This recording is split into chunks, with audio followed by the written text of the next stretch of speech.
जय श्री कृष्ण, जय श्री राधे।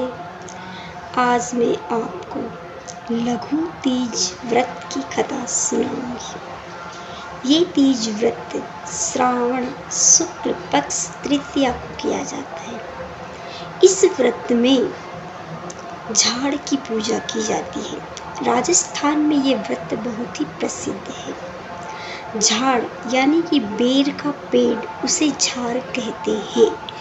उसकी पूजा की जाती है। उसकी पूजा के लिए हमें भीगे हुए काले चने, रोली मूली, चावल, धूप, दीप और पुष्प, अक्षत, भोग प्रसाद के लिए कुछ मीठा, ये सब चाहिए। आजकल तो शहरों में रहते हैं, इसलिए इस व्रत का महत्व कम हो गया है, लेकिन फिर भी ये व्रत राजस्थान में बहुत ही किया जाता है। राजस्थान में इस त्योहार को पारंपरिक तौर से मनाया जाता है। इस त्योहार में सभी औरतें सज धज के लहरिया की ड्रेस पहनती है, लहरिया की साड़ी पहनती है और पूजा की सभी सामग्री तैयार करके सवेरे सवेरे तीज माता की पूजा के लिए खेतों में जाती है और खेतों में जाके तीज माता की पूजा करती है। किसी नदी किनारे करती, नदी तालाब के किनारे पूजा करनी चाहिए, लेकिन आजकल ये सब नहीं मिलता, इसलिए किसी झाड़ का पौधा तोड़ के हम अपने घर के आसपास भी किसी पेड़ के सहारे लगा के उसकी पूजा कर सकते हैं। उसकी पूजा करके उसकी परिक्रमा निकाल के झूला झूलते हैं और झूला झूलते हुए एक सखी उसको झोंटा देती है और दूसरी सखी उसके पति का नाम पूछती है। ये विधान है इस व्रत का। उसके बाद में भोजन ग्रहण कर सकते हैं। इसमें यह नियम नहीं है कि पूरे दिन भोजन मत खाओ, पूजा के बाद में भोजन खाया जा सकता है। तो ये व्रत इस प्रकार किया जाता है। इस व्रत की कथा इस प्रकार है। एक बार एक भाई बहन बहुत ही गरीब थे। भाई की शादी हो गई थी, बहन की सगाई हो गई थी, परंतु शादी करनी बाकी थी। तो एक बार क्या हुआ, सावन की तीज आई तो उसकी बहन जो अभी कंवारी थी, ससुराल से उसके कोई संजारा नहीं आया, तो लहरिया नहीं आया। सभी सखियों के ससुराल से संजारे आए थे और लहरिया भी आए थे। तो सभी सखियों ने लहरिया बहन के तीज माता की पूजा के लिए रवाना हो रही थी। तभी उसकी बहन बोली कि मेरे ससुराल से तो कोई संजारा नहीं आया है, लहरिया भी नहीं आया है, मैं क्या पहन के जाऊँ। तब एक सखी बोली अपनी भाभी का लहरिया ले ले और उसे पहन के तीज का पूजा करने चल। तो वो अपनी भाभी से लहरिया लेने गई तो भाभी कुछ तेज थी और कुछ अपनी ननद को नहीं चाहती थी। वो अपनी ननद से घृणा करती थी, उसे जल्द से जल्द घर से निकाल देना चाहती थी। शादी में कुछ देरी थी, परंतु उसे बहुत बुरी लगती थी। इस प्रकार वो अपनी भाभी से लहरिया मांगती है तो वो कटु वचन बोलती है पहले तो, और फिर बाद में कहती है लहरिया तो मैं तुम्हें दे दूंगी, परंतु इसमें एक पानी की बूंद भी नहीं लगनी चाहिए। तब ननद ने कहा कि हाँ भाभी, मैं आपके लहरिया को पानी में भीगने नहीं दूंगी। तो वह लहरिया दे दिया और लहरिया और पहन के अपनी सखियों के साथ तीज की पूजा के लिए चली गई। उसने तीज की पूजा की, तीज माता यानी कि झाड़ की पूजा की। झाड़ की चने लगाए, तिलक, रोली मूली, चावल, मूली चढ़ाई और उसकी परिक्रमा की और काले चने जो भिगोए हुए थे वह झाड़ की सभी कांटों में चुबा दिए और उसकी परिक्रमा की और उससे वरदान मांगा कि हे तीज माता, मुझे ऐसा ससुराल मिले कि वह मुझसे प्रेम करे और मेरे जाने के बाद उनके घर में कोई कमी ना रहे और मेरा पति ऐसा जो मुझे सुख और सौभाग्य प्रदान करे, ऐसा पति हो। तीज माता उसकी पूजा से प्रसन्न हो गई और मन ही मन उसे आशीर्वाद दिया कि तुम्हें अमर सुहाग और सुखी संसार, सुखी ससुराल वाला आशीर्वाद देती हूँ। ऐसा करके वो झूला झूलने लगी सभी सखियाँ।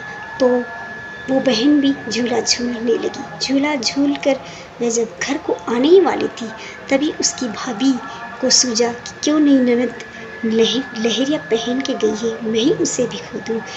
वह भाभी चील का रूप धारण करके, और वह कुछ जादू टोना जानती थी, चील का रूप धारण करके जहाँ ननद तीज की पूजा कर रही थी, वहाँ झूला झूल रही थी, वहाँ चली गई और पानी बरसा के आ गई। अब उसका लहरिया भीज गया।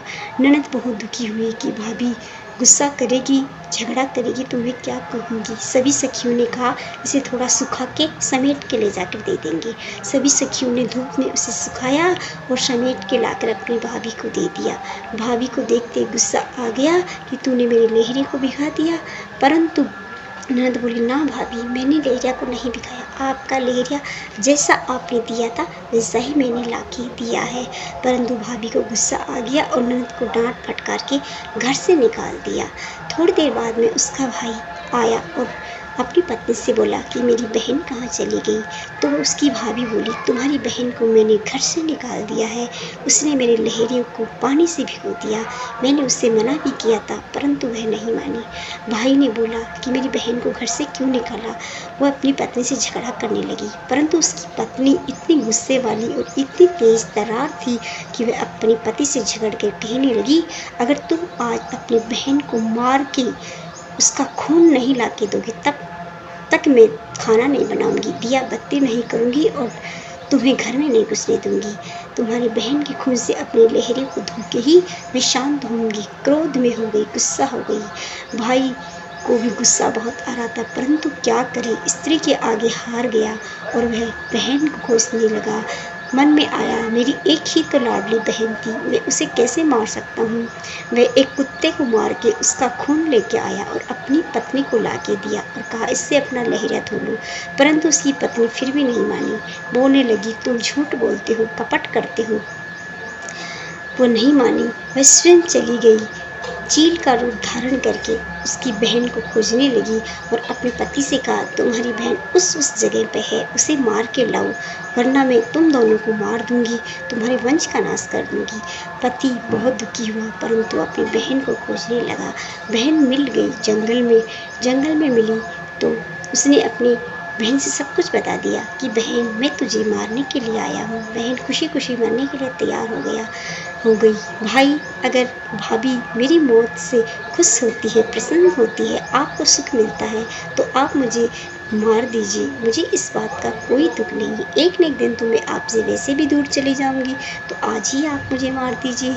भाई को बहुत बुरा लगा, भाई नहीं मारना चाहता था, परंतु उसकी पत्नी ने उसके हाथ से उसकी बहन के सीने में तलवार लगा दी। बहन की उसी जगह मृत्यु हो गई और दोनों उसकी पत्नी ने तो उसकी बहन को ज़मीन में गाड़ दिया और उस मरे हुए कुत्ते को उसके भाई ने ज़मीन में थोड़ी थोड़ी दूर में गाड़ दिया। दोनों घर चले गए। भाई बहुत दुखी हुआ, परंतु उसकी पत्नी का गुस्सा शांत हो गया था। बहन का खून ले जाकर उसने अपने लहरे को धो लिया और प्रसन्न हो गई। थोड़ी दिन बाद में उसकी बहन की ससुराल से कुछ समाचार आए कि हम देव उठनी एकादशी पर बारात लेके आएंगे। तब भाई बोला कि मैं अब क्या करूं, मैं अपनी बहन के ससुराल वालों को क्या जवाब दूं, उन्हें कैसे कहूं कि मेरी बहन मर गई है और मैंने अपने हाथों से मार दिया है। अब कुछ नहीं सोचा तो उसकी पत्नी ने कहा, किसी दूसरी लड़की से उसका विवाह करवा देंगे, तुम बारात को बुला लो ताकि हमारी इज्जत भी बच जाए। भाई ने बारात को बुलवा लिया। बारात उसी जंगल से होकर निकली जिस जंगल में अपनी बहन को मार के आया था और उस कुत्ते को मार के आया था।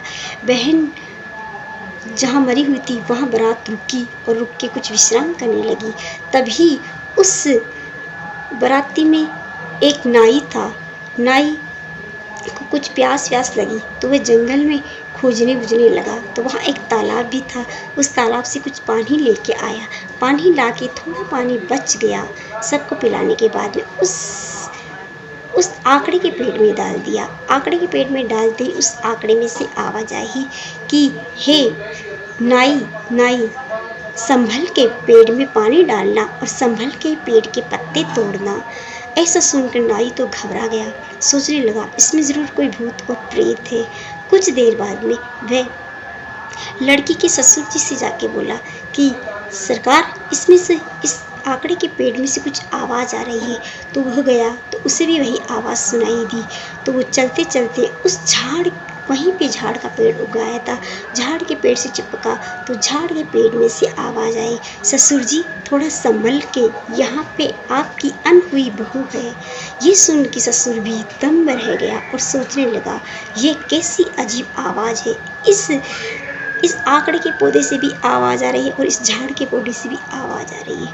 ये सुनकर वे दोनों परेशान हो गए, दोनों तरफ से आवाज़ आ रही थी। फिर थोड़ी देर बाद में गया, ससुर जी थोड़ा संभल के, पेड़ को तोड़ना परंतु संभल के, आपकी बहू है यहाँ पे। ये सोच के सोचने लगा, मेरी बहू यहाँ कैसे हो सकती है, अभी तो उसका विवाह भी नहीं हुआ। थोड़ी देर बाद में उस लड़के को भेजा जिसके साथ उसकी शादी करनी थी। तो वो लड़का झाड़ के पास जा ही रहा, तभी से आवाज़ आई, साहिब जी थोड़ा संभल के, पेड़ के पास आना, आपकी अनब्याही नार जो आपके इंतज़ार में पल पल गिन के रह रही है। ये सुन के उसका पति दुखी हो गया, सोचने लगा, जिस लड़की से मैं विवाह करने वाला हूँ, क्या वो यहीं पे है? शायद वो यहीं पे है, यही है। तो वह आवाज़ देने लगा, हे प्रिय, तुम कहाँ हो, कहाँ हो, कहाँ हो? वे जोर जोर से आवाज़ रह गई। सारी बाराती और सब लोग अचंभित हो गए, इस हमारे बेटे को क्या हो गया? झाड़ के पास जाते ही सब दुखी हो गए। थोड़ी देर बाद में नाई आया और नाई ने हाथ जोड़ के प्रार्थना की उस झाड़ से कि इस झाड़ में तुम जो भी हो, जैसे भी हो, हमें बताओ, तुम्हें क्या कष्ट है, तुम क्यों हमें ऐसी आवाज़ें सुनाने दे रही हो? तभी झाड़ में से आवाज़ आई और कहने लगा, हे नाई, मैं वही लड़की हूँ जिस लड़की के साथ आपके मालिक के लड़के का ब्याह होने वाला था। मेरे भाई और भाभी ने मुझे मार के इस ज़मीन के नीचे गाड़ दिया है और उस आकड़ के पेड़ के नीचे कुत्ते को गाड़ा है।